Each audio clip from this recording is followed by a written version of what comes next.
de l'avenir de Vladimir Poutine. C'est toujours très complexe de parler de cela, parce qu'encore une fois, il y a cette expression qui revient, la boîte noire du Kremlin. Règne-t-il en maître incontesté, Vladimir Poutine? C'est un peu l'idée générale qui circule. Il a fait le vide. A-t-il mis le pays à sa botte? Cela va de pair. C'est le sentiment qu'on peut avoir quand on connaît mal ces sujets. Eh bien, pas du tout, estime un ancien dirigeant de la CIA, et au même moment, un article de la généralement informée revue américaine Foreign Affairs, cet ex-dirigeant du contre-espionnage à la CIA affirme même que pour lui, son intuition, son analyse, c'est que Vladimir Poutine, s'il ne renverse pas le cours de cette guerre, il sera tué, il sera assassiné, et que cela peut arriver bien plus vite que ce que l'on pense. Alors voyons d'abord le détail de ces déclarations, de cet article. Voici les indispensables avec Quentin Bérichel. Bonsoir Quentin. Bonsoir David, bonsoir à tous. D'abord, il y a cette phrase d'un ex-patron d'une branche importante de la CIA, Poutine est physiquement menacé. C'est ce qu'il dit.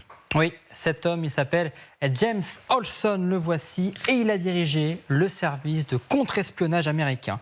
Dans une interview au journal anglais The Sun, il n'y va pas par quatre chemins. Je pense que Poutine va être tué. Je n'exclurai pas un assassinat et ce serait la fin de la guerre parce que le peuple russe souffre. Poutine saigne la Russie et il ne pourra pas faire ça éternellement. Lorsqu'il est demandé à Olson de préciser sa pensée, on comprend que pour lui, il existe un fort courant d'opposition à Poutine dans l'armée, dans les services de renseignement et parmi les oligarques. Alors la raison, eh bien l'essentiel des objectifs de l'opération militaire qui ont échoué depuis un an, la prise de Kiev, du Donbass ou encore le retrait de Kharkiv il y a quelques mois, Vladimir Poutine symbolise ces échecs. Je pense qu'il est probable que certains patriotes russes décident qu'ils doivent éliminer Poutine. Alors ce n'est pas la première fois qu'un ex-agent de la CIA évoque l'hypothèse de l'assassinat de Vladimir Poutine, mais jamais elle n'est sortie de la bouche d'une personnalité aussi importante que James Olson. Voilà, il existerait une opposition qui ne s'exprime pas clairement, mais une vraie opposition à Vladimir Poutine, y compris dans ces cercles qui fondent sa mainmise, c'est-à-dire sa sécurité. Au même moment, un autre article donc paru dans le très sérieux Foreign Affairs insiste aussi sur les fragilités de Vladimir Poutine. Oui, on se souvient de certains membres de l'oligarchie qui doutaient de Vladimir Poutine, comme ce coup de téléphone il y a quelques semaines entre deux oligarques russes proches du président russe, qualifiant le chef du Kremlin de Satan qui détruit la Russie. Eh bien, pour Tatiana Stonayova, une politologue russe exilée en France, ce n'est que la partie émergée de l'iceberg. Les Silovikis, ces proches de Poutine qui assurent le maintien de l'ordre, commenceraient aussi à douter de lui. Elle évoque ici les dirigeants du renseignement, de la police ou encore de l'armée. Si la Russie fait face à des échecs militaires, les Silovikis pourraient prendre le dessus.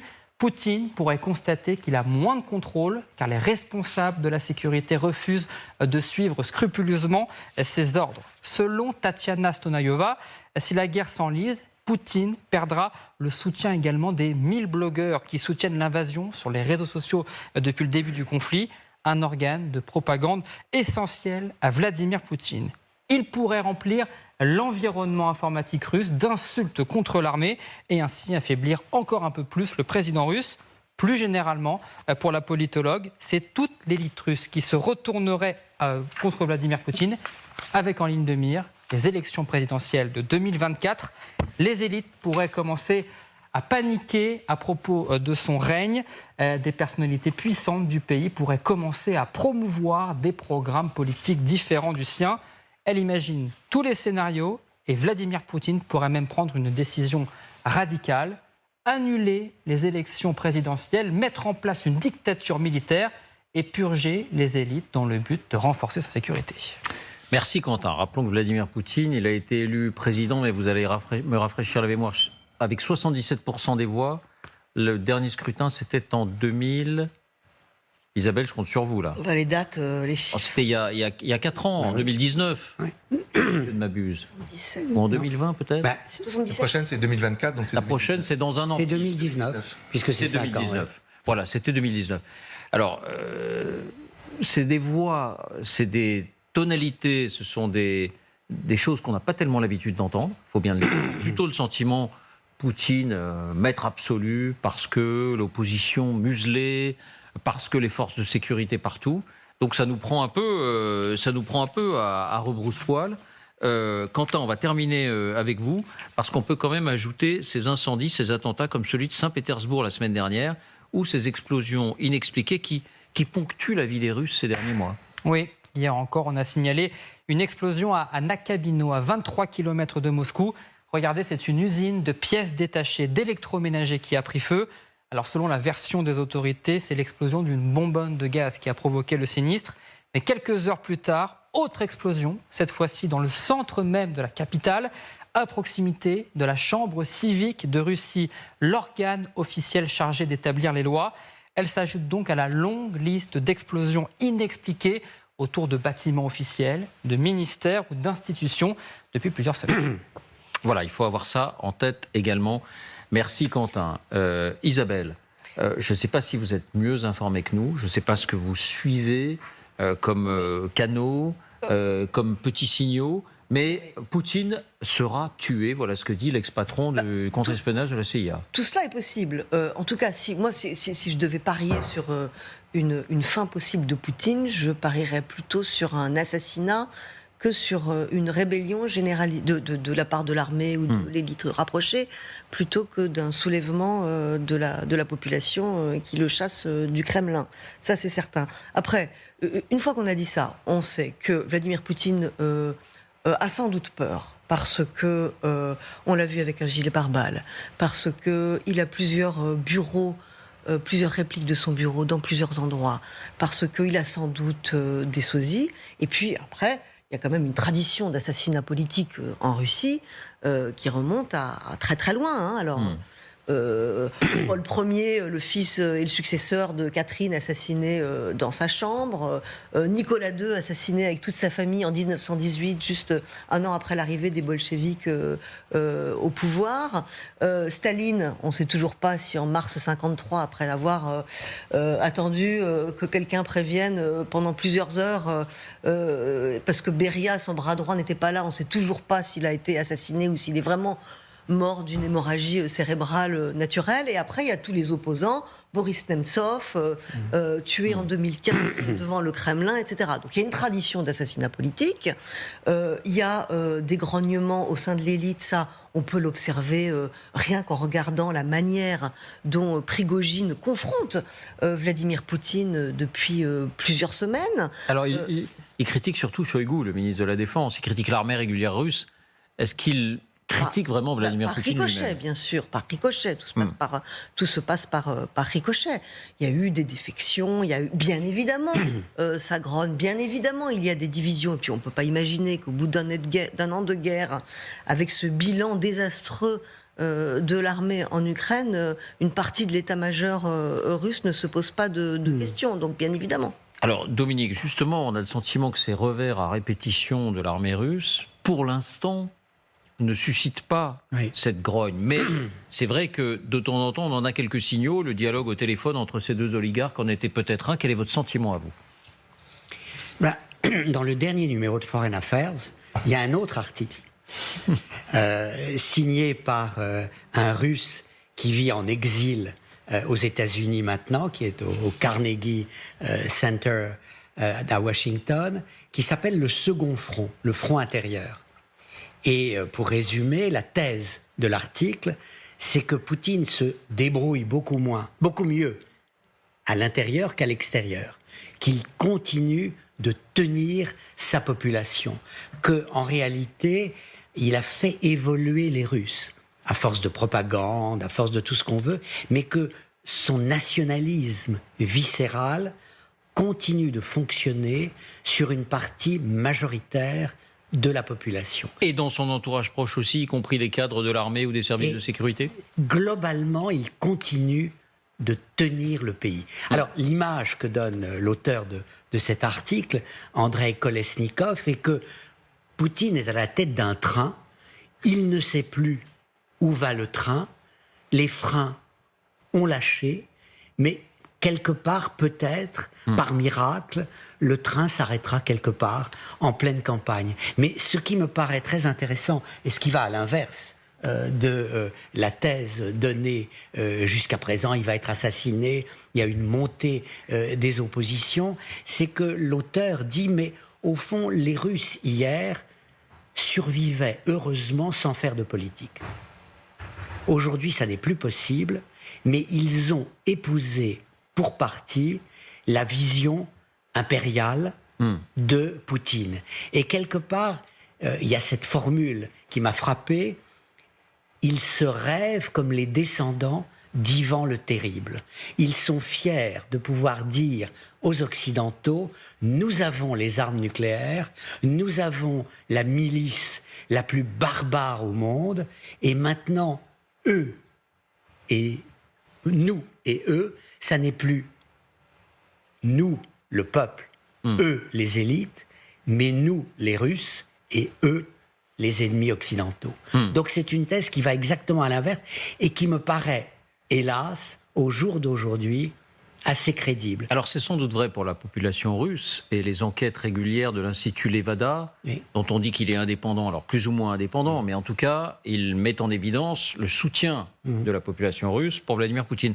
Là, ce que dit Olson, ce que dit cet ex-patron du contre-espionnage à la CIA... Ex-patron, c'est que ce sont les défaites, les échecs militaires qui pourraient susciter dans l'entourage des services, dans l'entourage de Poutine, dans ses services de sécurité, une fronde. Je vous propose d'écouter aussi Gennady Goudkov. Alors, c'est un ancien député de la Douma, ancien colonel du KGB. Il était l'invité de Darius Rochba il y a 2 jours.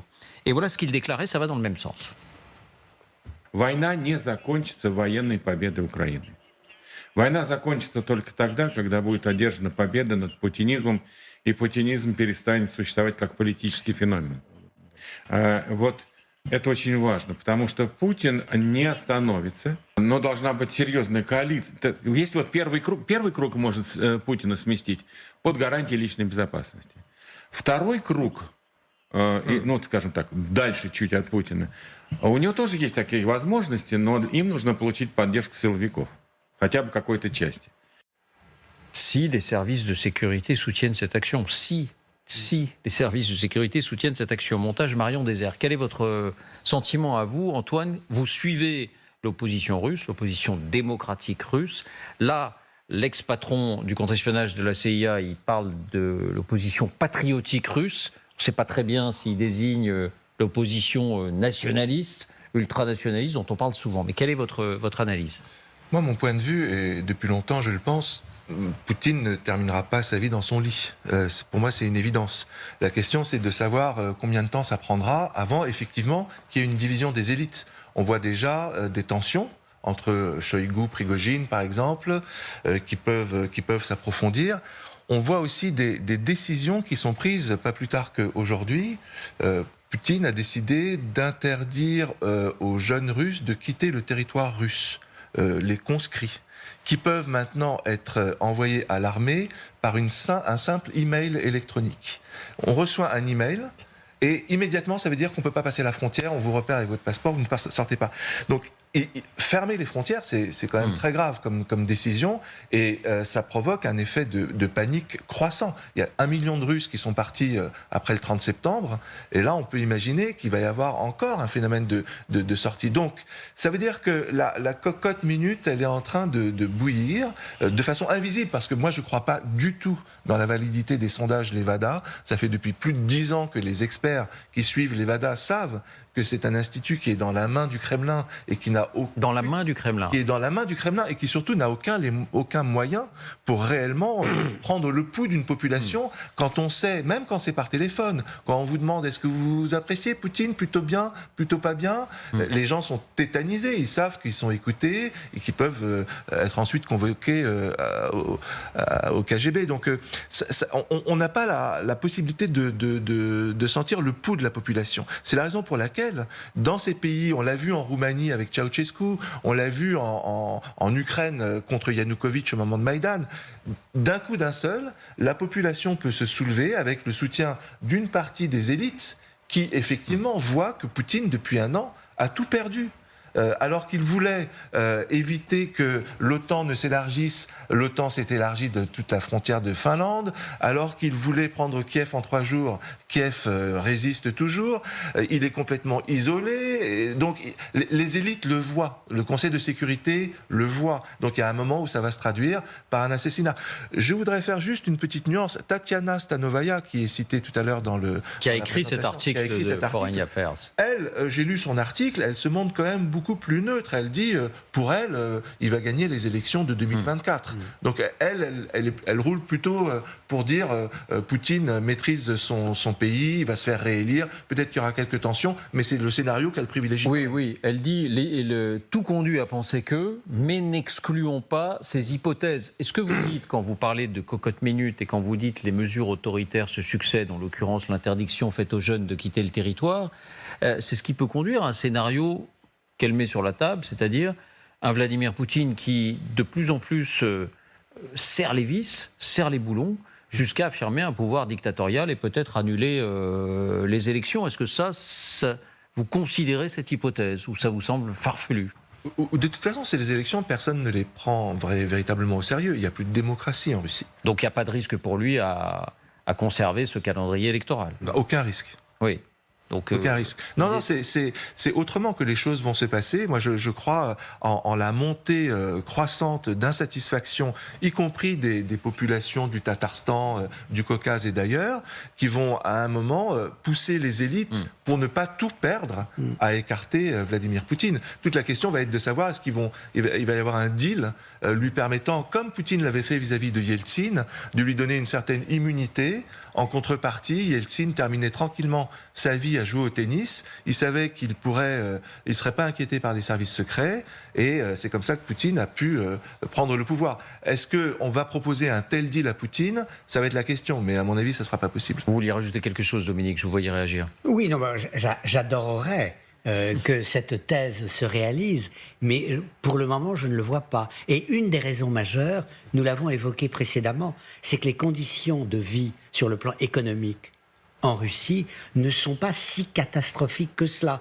grâce précisément à ces États tampons qui continuent à faire passer des produits essentiels en dépit des sanctions. Mais parce que les donc il y a des commencé à agir maintenant. Et il y a des pays quand même comme la Chine, comme l'Inde, qui soutiennent directement la Russie, et il y a une sympathie indirecte de la part de ce qu'on appelle les pays du Sud, de l'Afrique du Sud d'ailleurs. Donc il n'est pas, hélas, je dirais, si isolé que cela. Amiral, quel est votre point de vue là-dessus, si vous... Mon point de vue, c'est qu'en général, les dictateurs tombent quand l'entourage direct voit que son intérêt personnel est en danger.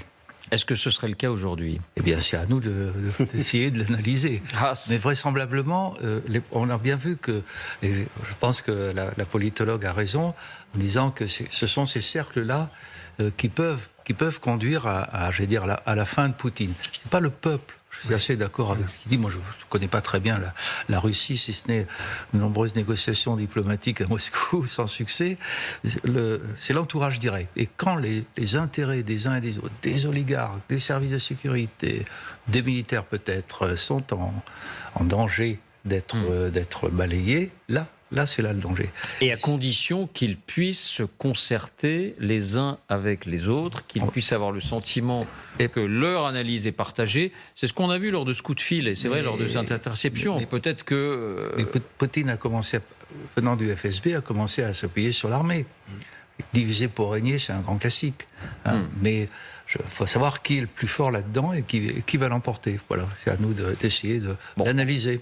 Encore un mot, Antoine. Oui, encore un mot. Je crois qu'on observe, on peut observer, mais on peut aussi agir. Vu d'Occident, une pression supplémentaire sur le Kremlin aiderait les opposants de l'intérieur à justement prendre le pouvoir en disant Vladimir Poutine n'est plus écouté par personne. Regardez, par exemple... Ce serait quoi une pression supplémentaire ? Par exemple, ça serait de dire qu'on n'accepte pas des athlètes russes et biélorusses à Paris pour les Jeux Olympiques. Et ça peut aussi... Voilà une mesure, une sanction qui dirait... Poutine n'est plus écouté par personne. La Russie Non. n'est plus écoutée. La Russie n'est plus écoutée. Ça ne peut pas souder. Ça renforce le sentiment d'isolement des Russes et ça crée Je crois pas. un mouvement, un ciment national. Je crois Personne ne nous aime, tout le monde nous rejette. Eh ben on est derrière À Poutine. cause de qui? Ben non, à cause de Poutine. C'était pas le cas avant. C'est- Moi, C'est ça la difficulté. C'est toute la difficulté. Ça peut être à double tranchant. Voilà, absolument. Difficile à En tout cas, prévoir. il y a beaucoup d'Occidentaux ont cru que la fin de Vladimir Poutine viendrait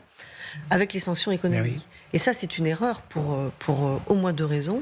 C'est que les Russes sont très résilients, et beaucoup plus résilients que n'importe qui, et ils ont l'habitude des conditions de vie économiques très très dures, qu'ensuite l'embargo est vraiment allègrement contourné par de nombreux pays du Sud qui soutiennent tacitement ou activement Vladimir Poutine, et donc c'est pas l'économie qui va faire.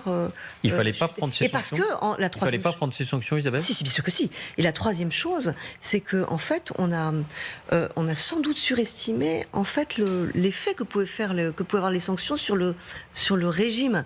C'est-à-dire que pour un régime comme ça, une dictature de ce type, Vladimir Poutine, l'idéologie est plus importante que l'économie. C'est-à-dire que Vladimir Poutine est prêt à sacrifier une partie de l'économie de son pays pour son impérialisme, pour récupérer des bouts de ce qu'il considère être sa zone d'influence. Et ça, cette idéologie et cet appétit impérial, c'est plus important que l'économie.